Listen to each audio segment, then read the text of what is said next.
It's a team. Let me get this right. It's G. I can't remember. It's on the bikes. I don't know. I've had a brain fart, but anyway.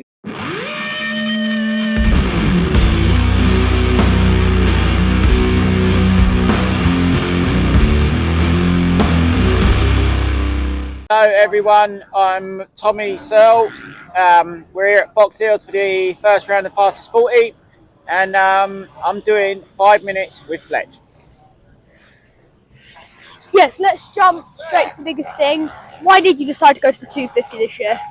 I decided to go to 250 because I'm getting old, Fletch, and when I wake up in the mornings, I ache a lot, and then a lot of what I can do and used to be able to do, I can no longer do. So I can't train like I'd like to train because my body doesn't allow it anymore, and I can get away with just having a little bit more strength and moving about on the bike as much on a 250. I feel like I can just race that one, and that was what I based my decision on, just because I can't.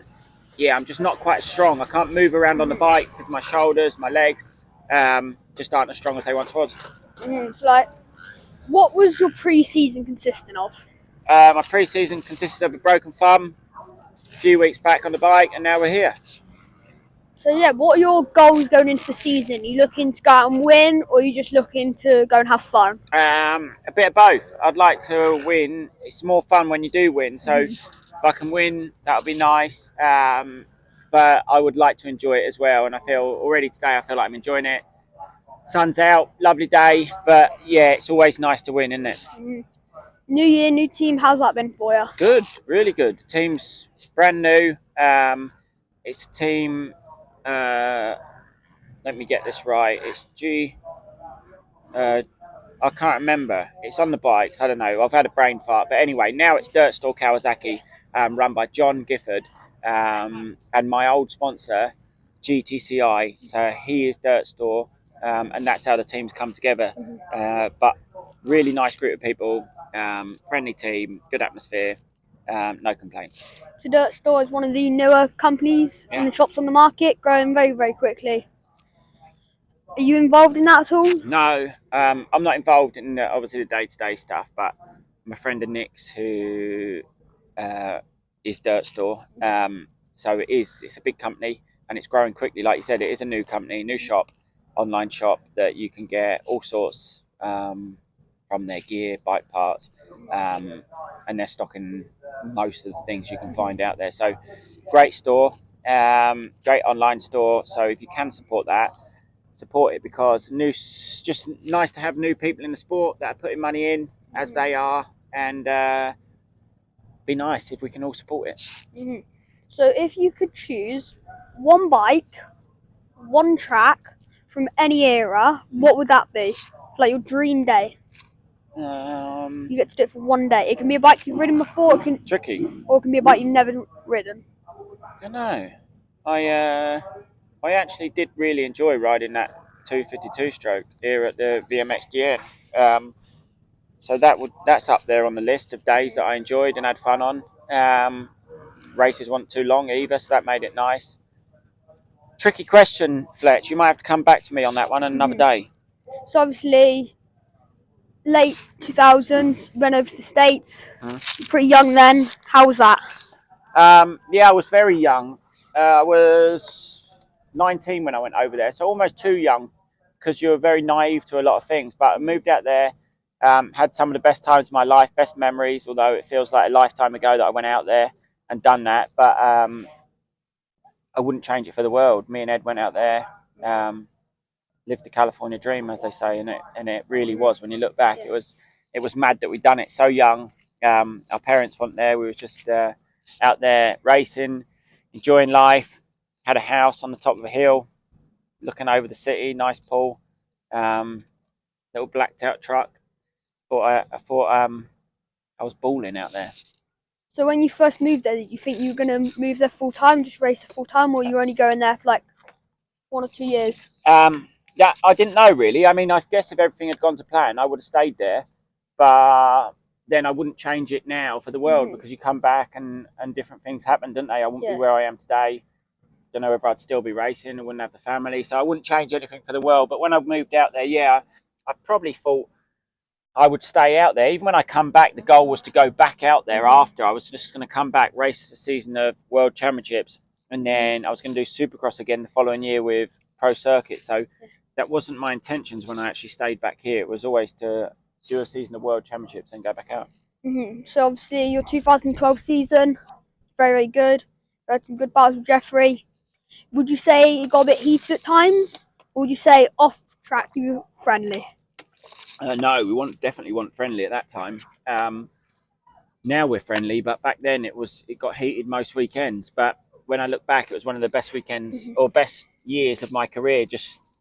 It was fun. I was enjoying it. It was It was very intense every weekend. It was literally, just I don't know. It was just win, or if I didn't win, it was a lose, and I'd go home crying. So, and to face Jeffrey with how strong he was, it was difficult. But looking back, that's probably my favourite season of racing. When you're in it, it was a lot of pressure. But now looking back, I would say that was my best year. Yeah, like a lot of the GP guys say whoever's second, they're the first loser. Yeah. It's like you only get one guy that wins. You come second, you're like, and with the format, like you win the first one, come second in the second race, you're like, you knew you can win that. I think they're the ones that hit hardest. Yeah, no, I agree.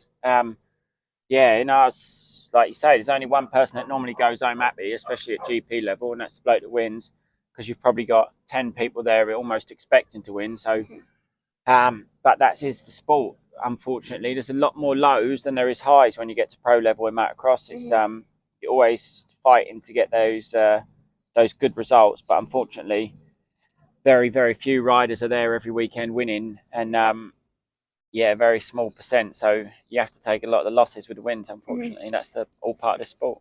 So obviously you got new team in that this year, so you're in new gear, got a new helmet. So what's the new stuff feeling like? It's good. New team's amazing. Obviously, I've got new gear, O'Neill gear now. That's different. Bell helmets. New team, 250 instead of a 450. So a lot of changes, but all for the good. Now, really, just take it in my stride. I'm a bit older, so I've rode a few different bikes. But yeah, it's sound out there. I'm quite happy with it all, and hopefully we can have a good day. So if there was one race ever that you can change the result of it, what would that race be? So you could go back and you would win it. What would that race be? Don't know, really. Hard to know. In 2012, the year I was racing Jeffrey, I had 3 DNFs, all because of bike problems. So I probably would have changed those, because then I would have finished the race and been closer to the championship battle. So how many did you lose that championship out by? In the end, I think it was something like 47 points. But like I said, I had 3 bike DNF. So Jeffrey had 1 as well. I think at the last round, when he'd already won the championship, he had a bike problem. But I think obviously over the year, he won more GPs than me. So you can never say never if he had to win more. But I would change that so it at least come down to the final round. So like nowadays, you see Prado in that, he pretty much dominated the first couple of races. Would you like to go race Jett and Prado? No, not anymore. I don't envy being at GPs anymore. This is plenty enough for me, just racing these championships in England. Those days are gone for me now. I've been there, done that, and I'm happy to be taking a step back. So who would you say would win the race, like a 2018 Prime Jeffrey or current Jorge? I've no idea, to be honest. It's tricky. Probably, I don't know. I'd probably say Jeffrey, to be honest. Because Jeffrey's definitely calmed down the past couple of years. Getting old, isn't he? Injuries, they do it. Even to the best of them, you can't get around it. Unfortunately, age just creeps in. I feel that, and I'm sure he is with the injuries he's had. But no, it's good. Right, I've got to go, right, Fletch. But thanks for the interview. I've got to go get ready and do a bit of racing.